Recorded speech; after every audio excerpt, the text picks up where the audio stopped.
Welcome to this edition of Labor Vision. I'm Bob Delaney, Executive Director of the Institute for Labor Studies and Research.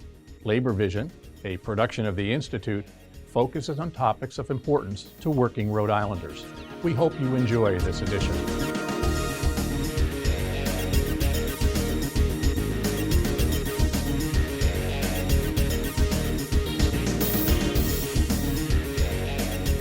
Hi, my name is Autumn, and welcome to Labor Vision, the at-home edition. With me today are board members from the Rhode Island Building and Construction Trades Women's Council, Vennicia Kingston, who's the chairwoman, Darche Hood, who is the co-chair, and then Devyn Maher, who's the secretary. Welcome, everybody. I'm so excited to have you onto Labor Vision. Thank you. Thanks for having us. Of course. So I was wondering, I was hoping you could go around and introduce yourself a little bit and talk a little bit about what the Women's Council is. If anyone wants to kick it off. Chairperson. Okay, I'll start, I guess. So my name is Vennicia Kingston. I am the elected chairwoman of the Women's Council. We are constructed under the Rhode Island Building and Construction Trades Council, which is an international organization that represents all 16 union trades, pretty much all over the country, but mainly we're talking about Rhode Island. So when you're talking about what the Building and Construction Trades Council does is they represent the head of the unions. Us as the Women's Council, we are the support group for the women in the trades. That was the idea of starting the council. Okay. So I'm wondering also if you could just tell us which union you three are coming from, which each, just to give people an idea of the scope of how many trades are involved. So I am 11 years journeywoman out of 271 laborers. Hello, I'm Darche Hood. I am co-chair for the Women's Council. I am from Local 6 out of Dorchester, represents all of New England, heat and frost insulators, mechanical insulators. Hi, I'm Devyn. I am out of Local 51, which is the plumbers, pipe fitters, and HVAC local in Rhode Island and Massachusetts. I'm a third-year apprentice plumber. Great. So, you know, we have varying years of experience in the trades, you know, from 3 years with Devyn to 10 or more years with some of your other members and yourselves as leaders in the group. So I'm wondering why you felt a need to form and be a part of this Women's Council. Maybe Darche, you want to start? Sure. I mean, I was initially asked to join a meeting via Building Futures, which is a pre-apprenticeship program in Rhode Island that I had gone through in 2009, actually. I didn't say it, but I've been in my union since 2010. So this will be my 12th year. I was asked, the idea was given to me, and I thought it sounded like a good idea because I was only familiar with women's trades groups in Boston, just being at my hall, although they represent all of New England. They absorbed our local in Rhode Island 31 long before I was in. So I thought it sounded like a good idea. And I did see that there was definitely a need for representation for women as far as a voice. Some of our needs were lacking and there just wasn't any representation. Yeah, I mean, I'll say that I got a little bit of an ear of what all the needs were, especially for women in Rhode Island, because of an event you had a couple of weeks ago. But I'm wondering if you could talk about some of these challenges that you've faced at work, specifically because you're a woman in a male-dominated industry. I personally, just very briefly, I came into the union pregnant. And I came in 2010 and they were, you know, the industry itself was coming off of a bad time. They were just on the upswing at that point. So even though it was slow, I wasn't able to work. They let me know that I wouldn't be working, but I'd be in my first year of school, which worked out for me because I was enrolled at URI Extension and I had a part-time job. So I just went back and forth doing my apprenticeship that first year. And I actually went out on my first job, the CAC building at Brown University in Providence, Rhode Island, 3 months after having given birth. I mean, I wouldn't have been eligible at the time, but my union didn't have maternity leave. I was just curious. I mean, I wouldn't have been eligible because I hadn't put the hours in, but I knew that my union didn't have maternity leave. So I thought that was odd, being that they had women in the union. Some of the other needs were, when I first came on the scene, even though it was only 12 years ago, I didn't see many women in the field. I didn't see many women of color at all. So whether it was things such as somewhere to use a restroom or even being on a safe job as an apprentice, I was once left on a job alone in Boston. I was told that it was a VA shelter, but there were also level 3 sex offenders being housed there. And I was left there alone as an apprentice. And I didn't know that at the time. When I found out, I didn't return to the job. I chose not to return to the job, obviously. Yeah. So a lot of time there is no thought, as you know, in the field. It's a lot of lack of thought and consciousness about the women, because if you're going to recruit them, it's not enough just to recruit them for the numbers or for the PLAs to get the funding. You have to do what it takes to retain the women as well. So I just saw, I didn't see many role models at all. The only female I worked with, she was an older woman and she was on her way out. She was one of the first women in the field. And then the next woman I happened to work with, she happened to be a transgender woman. And they kept us together all the time, being that we were the 2 women in the field. It was great to work with her. She was a wonderful worker. She taught me a lot, wonderful mechanic. But I noticed that they kept us together pretty much for 3 years. It was pretty much just she and I going to jobs alone, like together. So even though she was a job runner and she was a good job runner, we were still sequestered. We were a little ostracized in what we did. Well, I feel like making a community then is really important for women coming into the trades. Devyn, I'm curious because you're relatively new. You say you're your 3rd year. I wonder what attracted you to the building trades. And if you see other younger folks like millennials and Gen Z, especially women, following you into the building trades. Well, I kind of have a roundabout way that I got into the trades in general. Like, I have an undergrad in business and economics. I was kind of intending to do that, and I ended up moving back to Rhode Island, and I just really wasn't happy with the work, but being in the trades was nothing that was ever really offered to me as even a young person. I didn't really have many handy people in my family. That wasn't something that I was really around at all. And then so I had started kind of by chance working for a carpenter and absolutely fell in love with the process of using my hands. And I got introduced to Building Futures, which was previously mentioned, but Building Futures is a pre-apprenticeship program where you, for the 5 weeks that you're doing the course, you learn a little bit about each trade. And I just found it incredibly empowering. I was one of 2 women out of a class of 12, and it was great seeing how we were just as good, if not better, than the other men that were there. So it kind of was this stepping stone where I realized that, like, oh, I could really actually do this if I want to. And I ended up getting into plumbing for a variety of reasons. But I think a lot of it is just there isn't really access for women to get into the trades, and hopefully that's going to change. But it's like, I think if people actually had been introduced to it much sooner and knew that it was a super viable option, that your body could handle the work, you would be able to support yourself or your family doing this, more people, and especially women, would be getting into it. Mm-hmm. Well, Vennicia, I know that you have started your own business, that you've been in this work for a very long time. Maybe you can speak to the skills that you've gained and the perspective that's given you now as a leader in this group.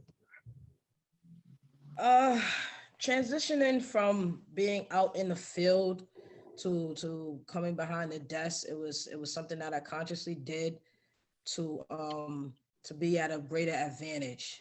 Going back a little bit, just to touch on what the other ladies were saying about what we see out in the field, I saw no growth potential for myself. After 11 years of being in the trade, I didn't see where I fit in. And I got tired of the norm. So I decided to start the business to shift that narrative, and wonder what, to represent more women in powerful positions and more leadership roles. So that was the idea of starting Eagle Eye. And then I just built it off of basically what I was already doing, laboring.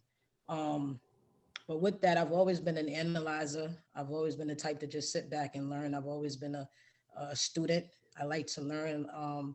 So I just watched, listened, learned, and applied when it was time to apply. Doing exactly what I was doing before and putting myself in a position to control, it has extremely changed my life. It's given me a new outlook on the possibilities. And I'm now realizing through people telling me that I could be motivation for other women. So that's inspiring for me. And I'm just proud to be a part of everything that's going on, be a part of this group. Mm-hmm. Yeah. I mean, what I remember from previous events that you've had and some write-ups that have been done on your work with the Women's Council is that you really are focusing on this idea of shifting the culture in your industry and on the job sites and using it as a platform to advocate for women and their rights on the job, and to also just create this community. I'm wondering, what are some key challenges you see to changing the culture?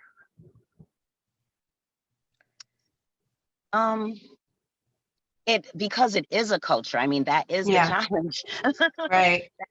That is the challenge. I also noticed one of the challenges that comes with being in the union, because at the end of the day, what a union stands for is a collective voice.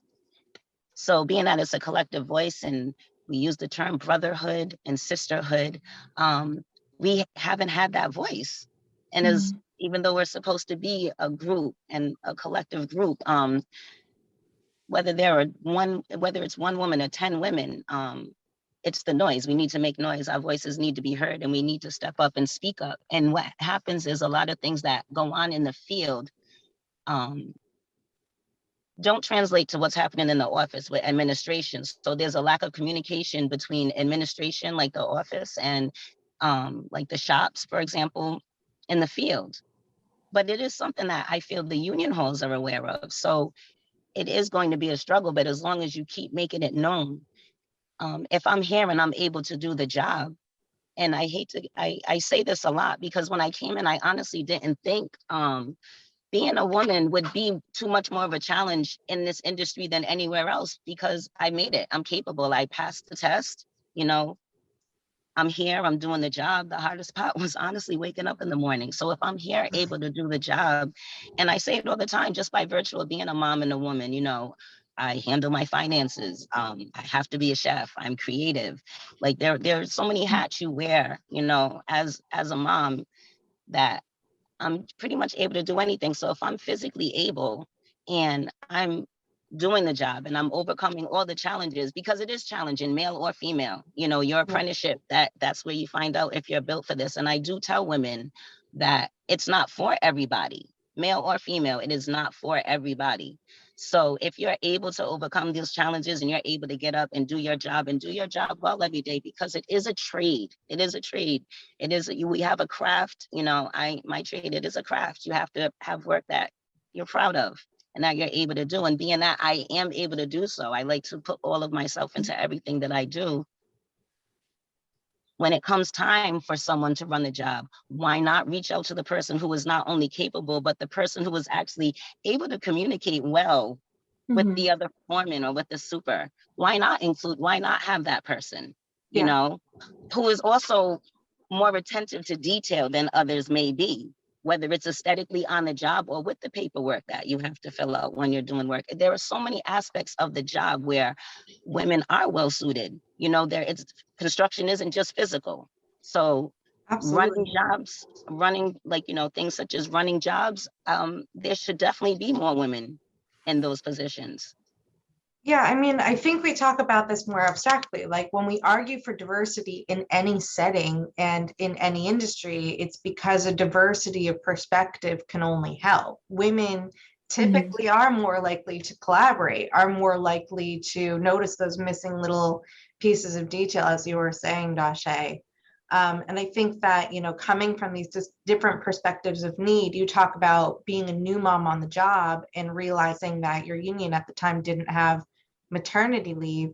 It's not just moms that might need a break when they bring in a new kid to the family, because dads might need that as well. Right. So having these perspectives and these needs voiced will help everyone on the job. So it's just, as you say, it's a matter of like getting together and really trying to get yourself heard.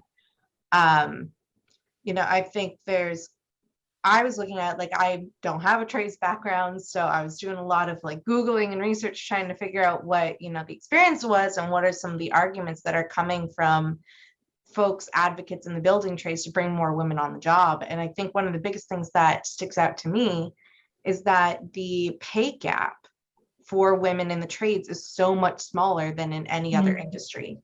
The national average is like 80%, that women earn 80 cents to the man's dollar. But in the building and construction trades, it's 96 cents to a man's dollar. Like, that's huge. So it also has, you know, the more women you bring in, the more you're economically lifting up entire families. Totally. So, you know, as you guys build this, you're planning on having more events and more meetings, right? Yes. Oh, definitely.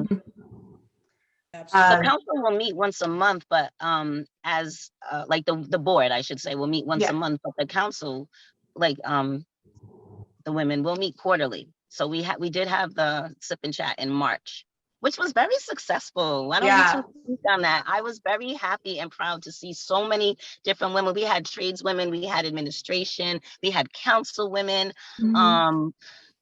We had people from all facets in the industry and that are able, that's another thing that I'm learning. There are people that are not actually, like such as yourself, they're not actually in the trade itself, but they're connected to the community. Yeah. And it was a beautiful thing. We had a woman, Rachel Sabedos, she's from Safety from Arden, and she was able to speak to the women. And it was encouraging because she came into the field a little later in her life with no experience. And she talked about safety, right? She talked about safety, and she also talked about just the career change, not just being a woman, but being a slightly older woman and going into something that isn't normally, you know, a female trade. So she had more challenges to overcome because she didn't have the background as well. But she's doing her job well, and she was able to do the job, and she spoke very well on it. Maybe you or Vennicia can speak to this. Do you feel that there's been a change since you started over 10 years ago in the industry for women? Absolutely. I know I could definitely say there's a change. When I came out of Building Futures, I had a mentor, something like, maybe I think Darche touched on that, saying that she had someone thing, but I did have a mentor who was a female machine operator who have been in the trades already for about 20 years.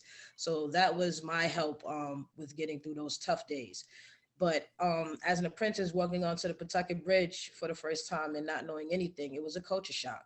I didn't see another female at all for 2 years out there. And then transition into my next 2-3 jobs over the next 7-8 years, I didn't see females. You started to see them slowly sprinkling in. And even then, as women, it's a weird energy. I think we all share the same sentiment. It's kind of, when you see another woman on a job, it's kind of weird. You would think it would be more friendly, but more camaraderie, right? Yeah, it's kind of a weird energy. It's almost like I I gotta survive, you gotta survive. Like, so we need to just like stay here at all times. Like, we don't want to step outside. We don't want to do nothing to give anybody an excuse. So we're just gonna keep walking this straight path and just keep looking straight ahead. But now when I go out into the field, young girls are everywhere. They're everywhere now. And it's really, really nice to see. So I think we're in a good time right now. You have young women like Devyn coming in. They're impressionable, they're youthful, they have all that fire and steam in them. And if we can just get this torch lit bright and pass it on to these young ladies so they can continue to do the work so that future members don't have to go through what people who came in before us, like some of the women that we met at that event who were 20-year, 25-year veterans. We're talking about the same exact things that Devyn's talking about, who's only 3 years in. That's a problem. So if we can get that gap closed quickly and make some systematic changes and some legislative changes, and we're on the path to doing that. It's just going to take some time because this is a new thing for Rhode Island. We're new to this, so it's just going to take some time, and I think we'll get there. But it's definitely a shift happening, and I think the trades understand.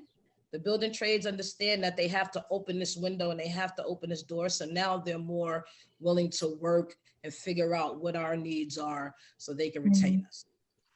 Yeah, it does kind of seem like now's the perfect time. We're in the middle of a labor shortage, aren't we? In the trades, there's I believe that the number that I had found is that in the next year we'll need to attract over 650,000 additional workers to meet the demand of labor nationwide. So that's your year. So for Rhode Island, I could tell you 23,000 over the next 5 years is retiring out of all trades. Wow. Oh, wow. Yeah. Over the next 5 years. And over the next 5 years, there's multiple billions of dollars in infrastructure and revenue. So the work is, we do not have the workers. Work there. So the opportunity is now, the opportunity is there. So, yeah. Yeah. I just wanted Devyn. Yeah, go ahead. I'm sorry, I didn't mean to interrupt, but I do, Devyn. because you've been in the field less than we have. I do want you to speak on what it's like stepping on, like letting Autumn know it's like stepping onto the field for the first time, because it's just that I know a lot of the younger women that come in, they almost seem afraid to speak to the other women. They'll speak to the men because they know this is a male-dominated society. This is where we're at. These are the men, and they almost like ostracize themselves from other women on occasion. And that's part of what the Women's Council needs to do. Is not behind. We're not. Yeah, so I can just take over and speak on that. I think I got extremely lucky with the first job site I was on. Was at Brown Performing Arts Center, and there was between like 15 and 20 women there at once, which is a huge number. I mean, there was probably 150 workers in total, but yeah, it was just kind of wonderful to have a lot of that camaraderie. And I do think there are people that are starting, and women in particular, that feel a little bit too intimidated to speak to others. But I kind of explain it as there's just so many power dynamics, like especially as an apprentice, there's a power dynamic of you are the new one on the job site. You don't know what you're doing. You have to be quite humble about that and be in a place where you're just very open to learning. And then there's also the power dynamic of being a woman in the trades when your journeyman or most of the people you're working with are men. So it's kind of both of those things simultaneously can be quite intimidating to navigate, because you are kind of just told to keep your head down and just work as hard as you can. And unfortunately, I think that could easily be seen as just kind of avoid talking to anybody in general, you know, because there's just a lot of power dynamics at play that you have to take into consideration.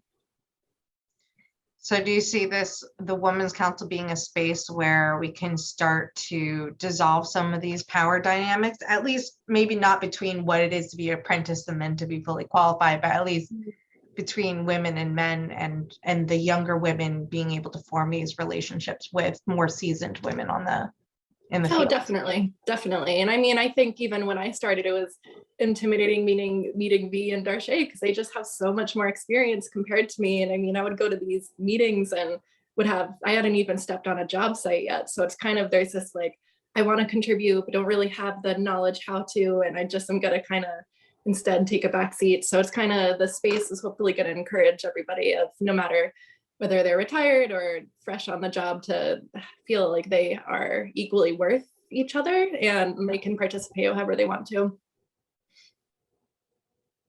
Definitely. I mean, the Women's Council is set up to be a place, like a safe place. We want to,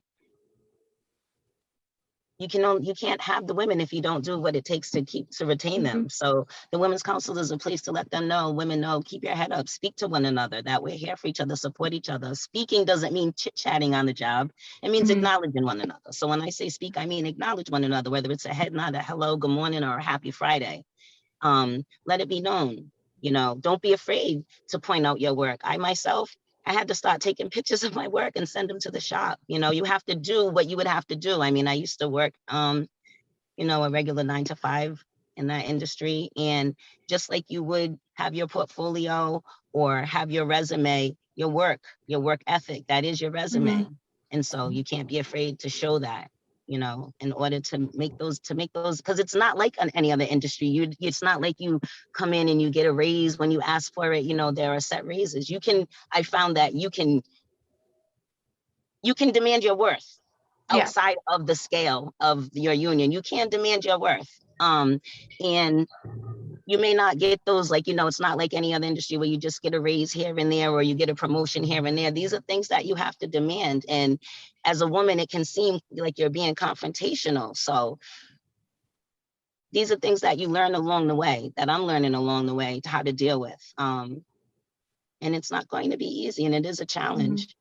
And that's why I invite the older women, the women who've been in for quite some time, like Devyn said, whether they're retired or not, to come in and join us so we can all elevate and learn. Yeah, I think that pride when you work with things where you're building and making and doing, like, it must be awesome to be able to point to something and be like, I made that happen. I created this.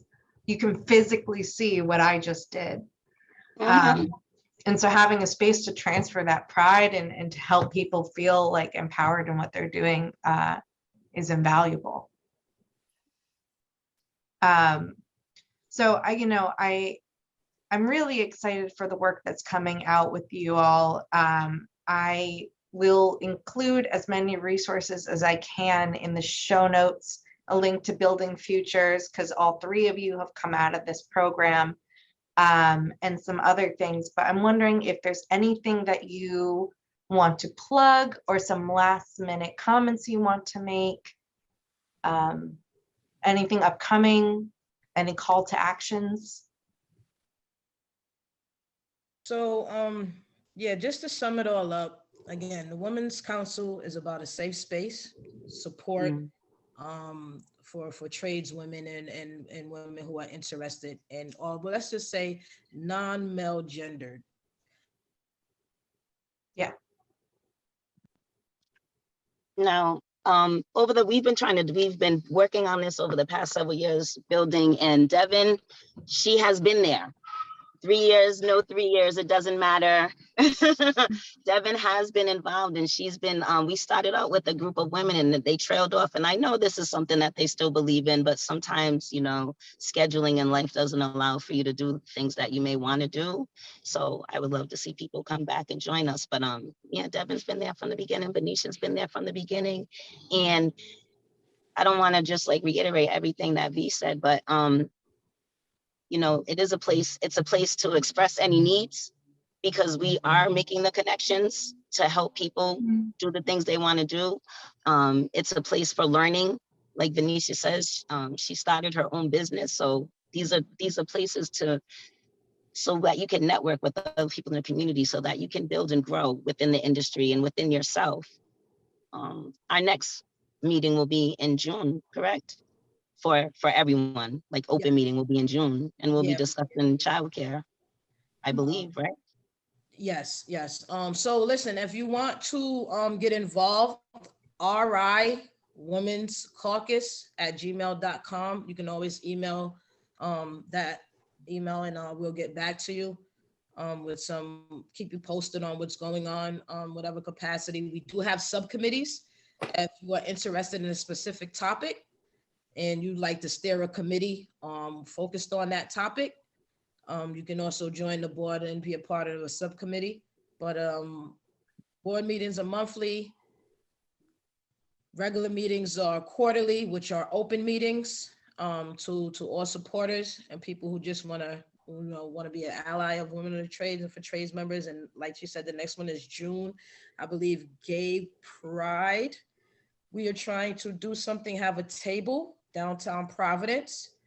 So maybe we'll have a little fun game set up and just some information about the trades and what the Women Council does. For those who are interested, just please stop by. And I'm sure we'll be putting together some type of quarterly meeting for ourselves as well. Great. And as I said before, I'll write all this down too, so that you can just click on it in the show notes. And that way we can all stay connected and get the right information. Devyn, Vennicia, Darche, I'm so happy to have had you on to talk about all the work that you're doing, and hopefully we can continue this conversation so we can keep up to date with all the good work that you're doing. That would be great. That would be Thank you so great. much, Autumn, for having We us. appreciate you. Yeah. Labor Vision.